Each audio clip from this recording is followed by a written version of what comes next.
Hello? What's up? Welcome to this Motorsport News channel. Today I'm going to talk about the Newey step down as Aston Martin F1 team principal.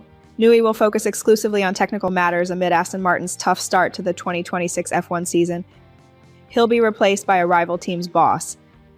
Adrian Newey is set to step down from his team principal position at the Aston Martin Formula One team, where he'll be replaced by current Audi team boss Jonathan Wheatley.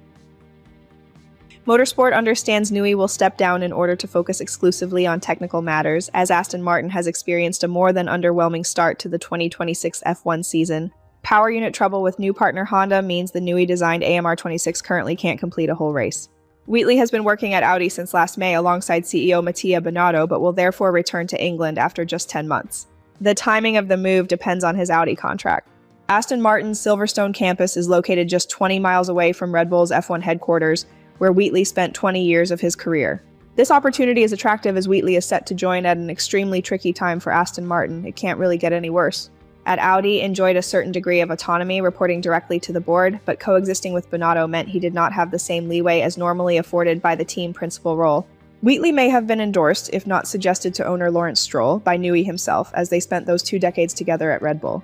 Newey's promotion to the team principal role was announced just 4 months ago and was effective in 2026 only, so it was short-lived. The current crisis only made it harder. Now, what will Audi's strategy be? Searching for a new team principal, or restructuring the squad internally and/or promoting from within? That's all for now. I hope you liked this video.